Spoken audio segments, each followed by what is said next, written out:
যেগুলা সবগুলা নিয়ে আমরা যখন কোনো মামলা বা বিচারিক প্রক্রিয়ায় যেতে পারিনি তখন থেকেই আমাদের কিন্তু এই আন্দোলন রাজপথে আমরা গত 12 বছর।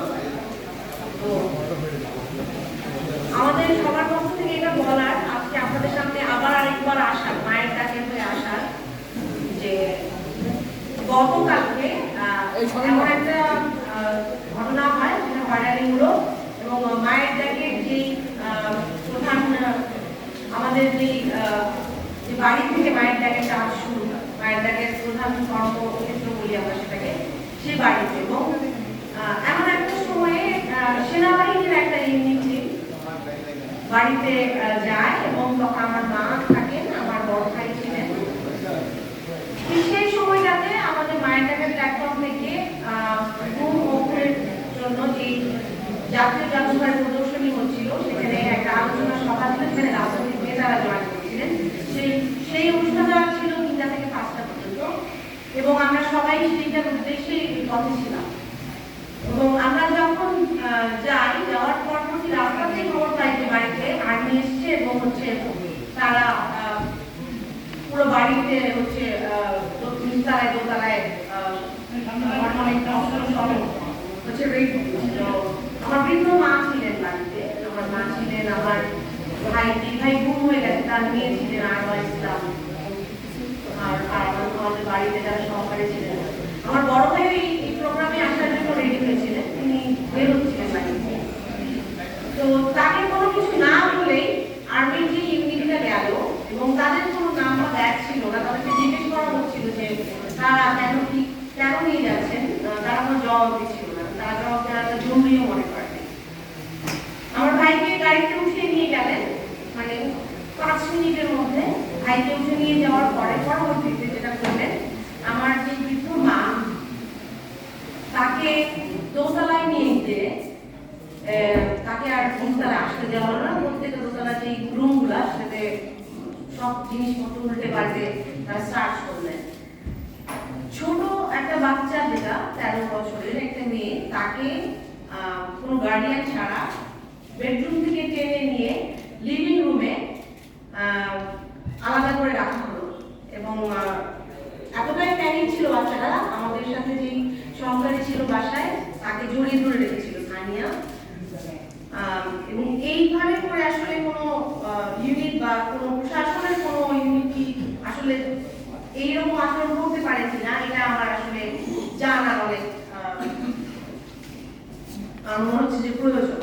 কোন প্রক্রিয়ায় কাজের আদেশে তারা এরকম আসলে রেড দিতে পারে বা অভিযান চালাতে পারে।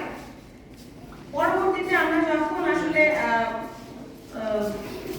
জিজ্ঞাসাবাদ করি, আমরা ডিজিএফআই অফিসের সাথে যোগাযোগ করি, আর্মি হেডকোয়ার্টারের সাথে যোগাযোগ করি, তারা বলছে যে এটা কোনো ঘটনা, যেটা হচ্ছে হয়তো তারা জানেন না, তারা শীঘ্রই দেখছেন এবং ভাইয়াকে বাসায় নিয়ে আসা হচ্ছে। বাট আমার ভাইকে বাসায় নিয়ে আসা হলো আরো 2.5 ঘন্টা পরে। এবং তার কাছ থেকে যখন কিন্তু জানতে পারলাম যে একটা কাগজের মধ্যে নাম্বার অফ অ্যালিগেশন দিয়ে, তার এমন কোনো অপরাধ নাই যে এটা সেখানে লেখা নাই, মানে list of number of allegation দিয়ে তাকে বলা হচ্ছে ওখানে সাইন করতে। তাকে ক্যাম্পে নিয়ে গেল, যেটা হচ্ছে তেজগাঁয়ে কৃষিবিদ ইনস্টিটিউটের আর্মি ক্যাম্পে। সেখানে তাকে মানসিকভাবে বল প্রয়োগ করে তাকে বলা হলো যে ওখানে সাইন করতে। আমার ভাই ডিনাই করলেন, তার এই কোনো অপরাধের সাথে তিনি যুক্ত না। তিনি অনেক দিন যাবত আমাদের যে সাইনবারে মাদ্রাসা মুতুয়ালি ওইটারই তদারকি করেন। আমাদের 150 স্টুডেন্ট আছে যারা তাদেরকে এইটার সাথে উনি যুক্ত আছেন গত 15 বছর যাবত। তো তিনি যখন সই করলেন, তাকে অনেকটা চাপ প্রয়োগ করা হলো। এবং আমরা যখন যোগাযোগ করছিলাম আর্মিদের সাথে, তারা রেসপন্স করছিল যে কোনো ভুল হয়েছে বা কোনো ভুল তথ্যের ভিত্তিতে এই ঘটনাটা ঘটেছে, তাদের আমার ভাইকে নিয়ে আসছে। এবং আমরা পরে মধ্যে দেখলাম যে 5:30 নাগাদ একজন অফিসার এসে বাড়িতে ভাইকে দিয়ে গেল আমাদের এখানে। এর মধ্যে যে ঘটনাগুলো ঘটলো আমাদের সাথে, আসলে আমার বাড়িতে আমি ফোন করে ধরতে পারছিলাম না, আমার মেজো বোন ছিলেন, আফরোজা ছিলাম, আপনারা সবাই জানেন উনি মায়ের ডাকের সাথে কাজ করছেন প্রত্যেকটা পরিবারের সাথে।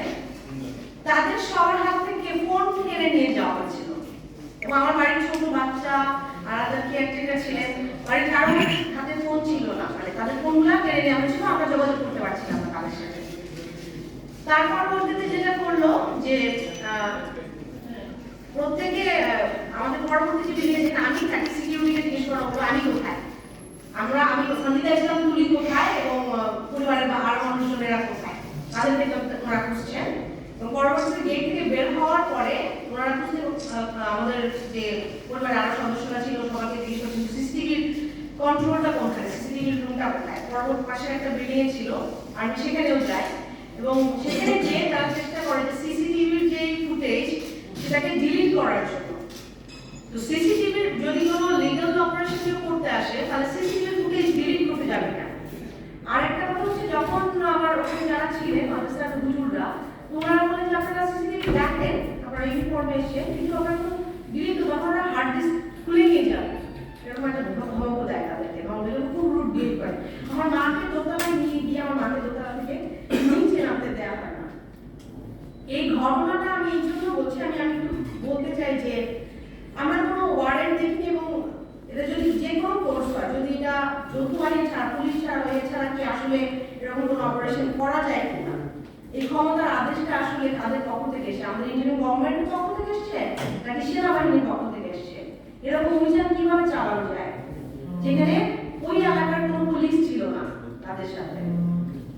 আরেকটা হচ্ছে বাংলাদেশের আইন শৃঙ্খলা রক্ষাকারী বাহিনী আমার বাড়িতে একজন কিশোরী একজন বৃদ্ধ নারীকে কিভাবে বন্দুকের নলের মুখে রুমে আটকে রাখা যায় কিনা এবং নারীদের সাথে কথা বলার জন্য নারী অফিসার আবশ্যক কিনা সেটাও কি লঙ্ঘন হয়েছে কিনা এটা দেখার আছে এখানে।